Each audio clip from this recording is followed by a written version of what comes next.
All right. So let me once again thank all of us that joined. And before I hand over the microphone to Ferdinand to continue with the rest of the program, including coordination of question and answers. As usual, I start my briefing with giving us a summary of what had happened in Abia between the last time this chat heard and today. I want to start with the area of foreign investment and investment generally. Within the period, we set up the Abia State Public-Private Partnership and Investment Promotion Agency and inaugurated the board. They have started work. We had to pause a little bit before setting that up for the simple reason that we felt that we needed to build the blocks upon which our drive for investment will rest. And 1 year, 5 months down the line, I think we have started building the foundation. We may not be where we want to be yet, but at least I believe that we have moved from where we were May 29, 2023. The National Bureau of Statistics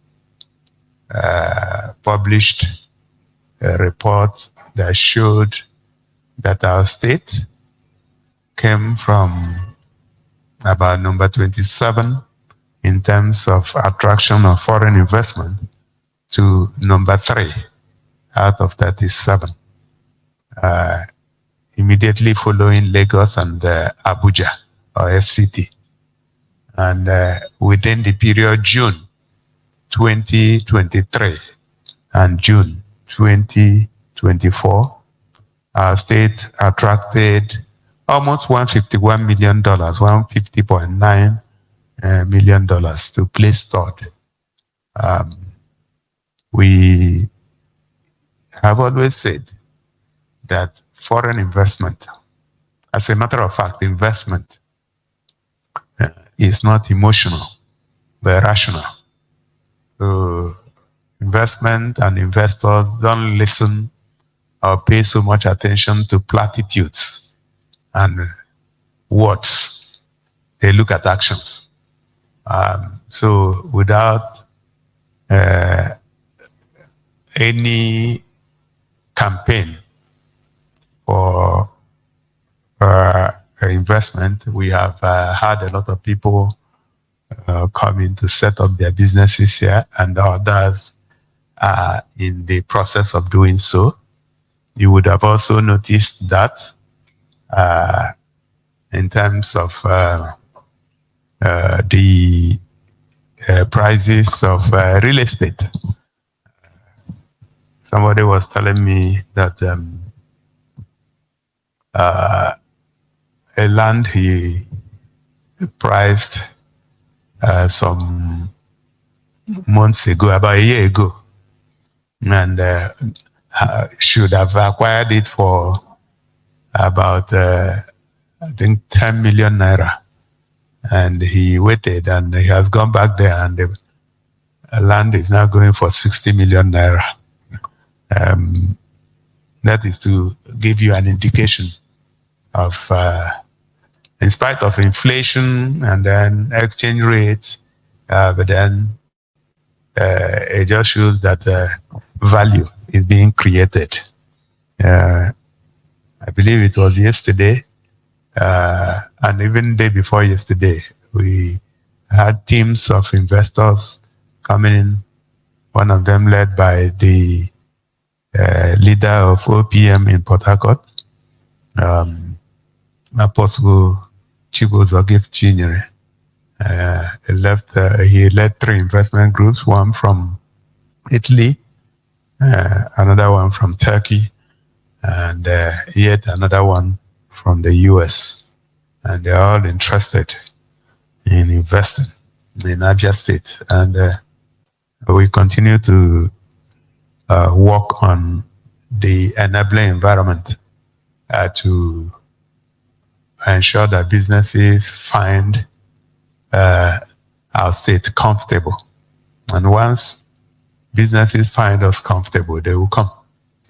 We also had the Aki Kenga think tank group visiting yesterday and discussing a tech hub and a sort of computer village that they are looking at to attract a lot of our brothers and sisters who are elsewhere today back to Igbo land. A major focus of this government has been road infrastructure, because we believe that if you don't build roads, then you wouldn't be doing so much in attracting investment. We continue with our Operation Zero pothole. We continue to work on existing roads that we are dilapidated through our direct labor agency under the Ministry of Works, and a lot have been achieved. But then within this period, we have also awarded a few roads. One of them is the expansion and reconstruction of the Umuahia, and that is the boundary between Imo State from Mbise to Tower. And it's a 5.5 kilometer road that has been awarded to Kremborg, and they are supposed to dualize the road and make it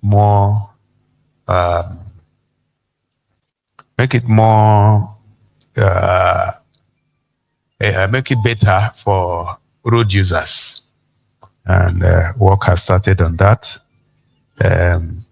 There is also the construction of Onuenyan, Oburenyi, Obuoro, Ikuano road.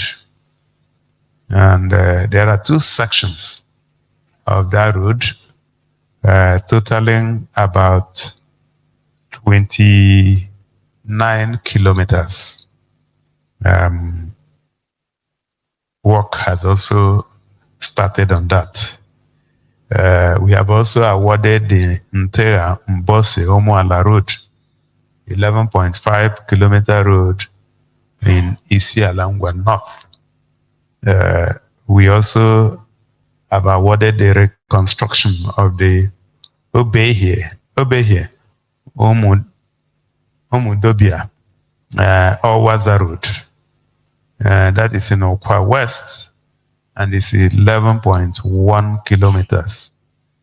We're also constructing a road from Mbala to Omwako, Ngodo, in Umunnochi.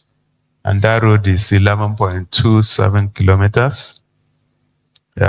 We have also awarded Umuogo, Nsukwe Ring Road, Obakala. We have also awarded Ohanze, Ntegozo, Obete, Umuahia, Oberete, Akrekobu Road. And this goes through Obingwa and connects Okwa East. And this road is about 13 kilometers. And we also have awarded the construction of the Umuahia Ring Road. This is a 6.92 kilometer road in Umuahia South. A few others are also in the works. We have ongoing projects. Some of them are signature projects that are so important to us. One of them is the Osisioma Eka Para route. Work is intensifying, and our engineers are also putting pressure on the contractors. Ohank Road is another major one that we are handling with rigid pavement technology, that's cement. The report I get is that work is going on very, very well there, and the contractors are also serious. Another one is the Omuma Road. It's a dual carriageway, and we're also using cement technology, and work is going on well there. The Werenta Umuahia Road, and that is from the boundary all the way into Umuahia.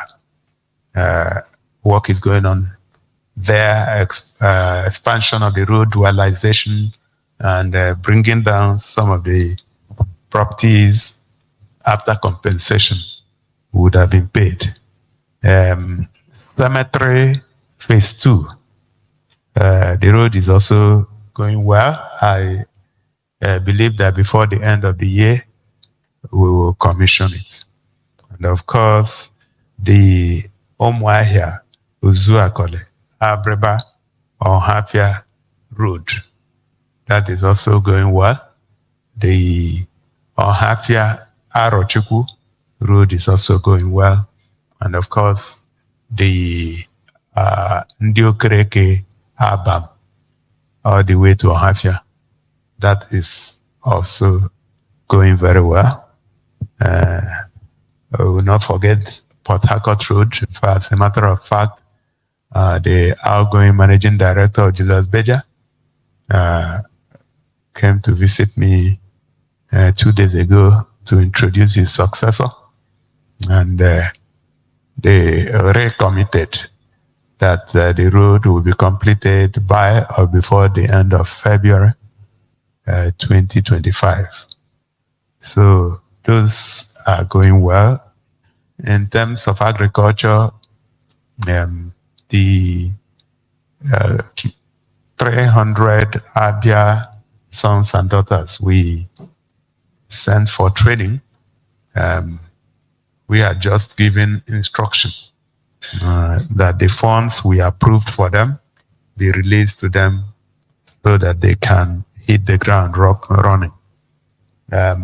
We are not just doing infrastructure, we are also developing capacity and building capacity. We held an inaugural human capital development workshop to strengthen the capacity of our people in various sectors of the economy, not just in the civil service, but civil service is very important, but then other areas of the economy. My deputy was on hand to represent me at the flag off, and the report I have is that it's going well. And just today, and in this hall, we inaugurated the Greater Umuahia Development Agency, GODA.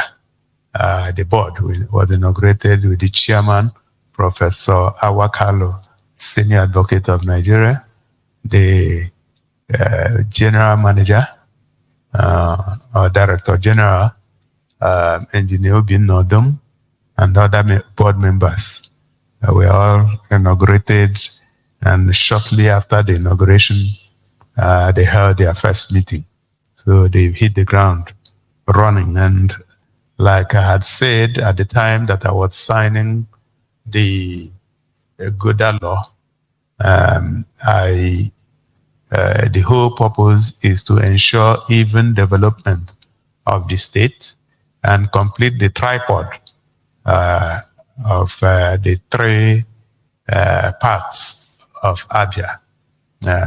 Aba, we have the Greater Aba Development Agency. Umuahia, we have the UCDA, Umuahia Capital Development Authority, and the tripod has now been completed with the establishment of the Greater Umuahia Development Agency.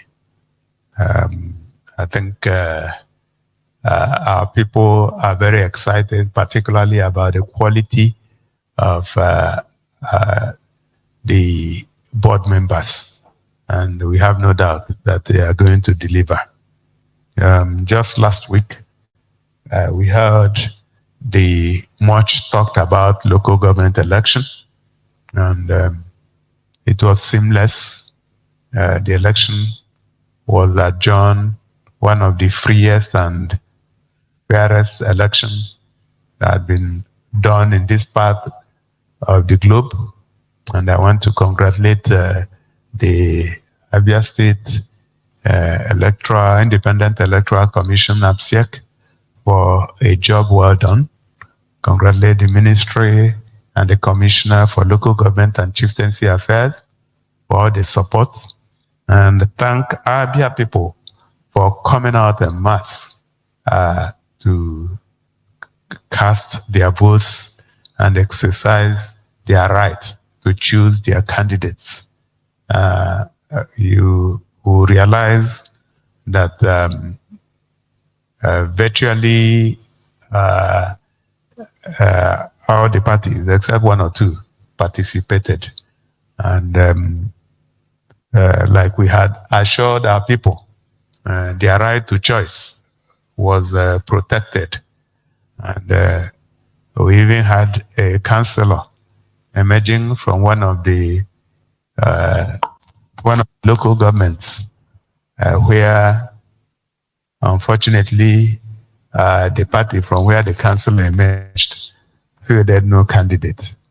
And what that speaks to is that it was a free and fair process. And I'd like to thank everyone that contributed to it.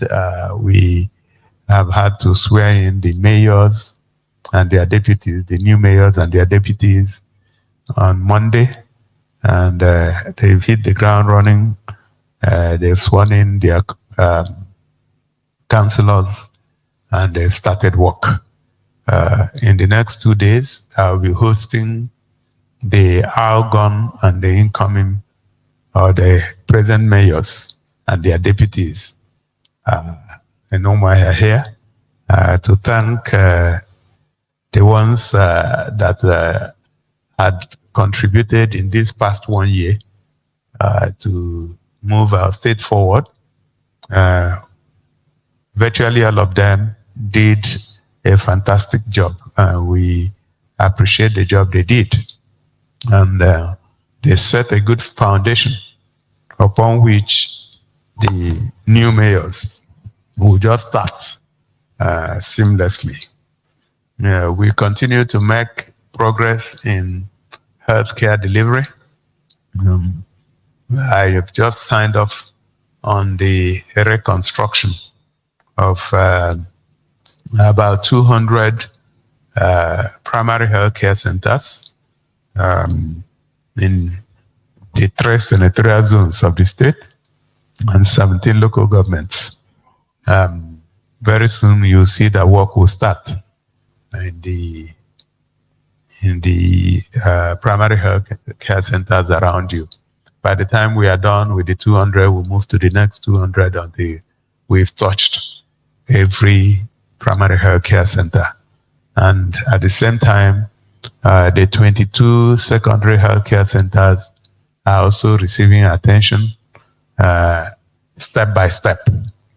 The whole idea is to ensure that there is a good hospital or a good health center for every one of us to use anytime we have need for them.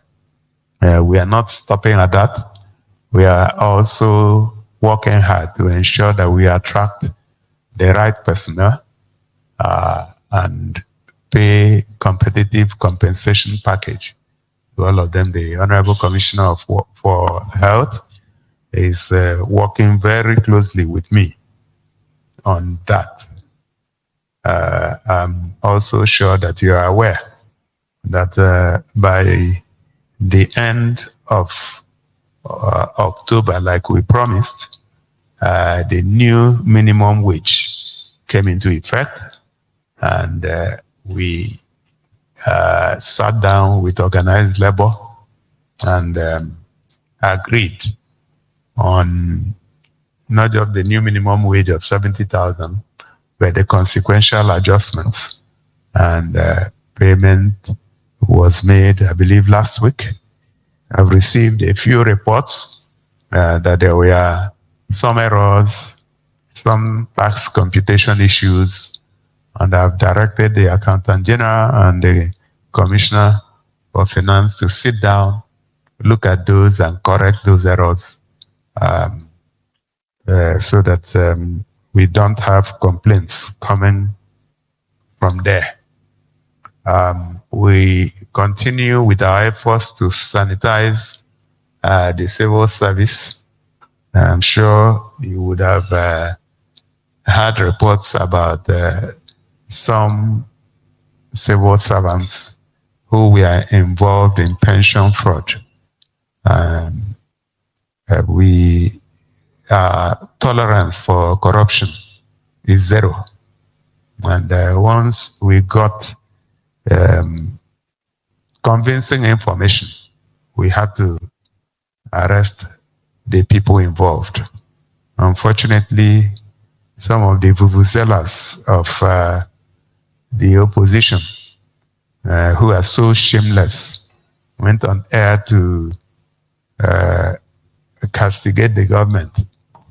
My question is, somebody stole, and I arrested him, and you went to press to say I should arrest a thief. That means you are a thief yourself. But I think we have responded to them, and we are continuing with their prosecution. As I was coming for this chat, I got a report of the investigation from the security agencies. And I have authorized that in the next few days, they should be arraigned before the court to come and tell us how come they are stealing from the state. From the report I got, there are about 10 or 11 of them. Some of them are outside the country. We are going to repatriate them to answer to their state, to their sins. We can't tolerate that kind of corruption. It is as if we are fools here. So we can't tolerate, no matter who is involved. And I think people who are defending thieves, we need to treat them as thieves themselves. So issuing a warning that there is a limit to opposition. The government must do what it has to do. The government can never, ever be intimidated. So I think so far, so good. I may have missed a few updates. And if you call my attention, I would give you the current status. So distinguished ladies and gentlemen, gentlemen of the press, for joining this chat, and I'll throw the floor open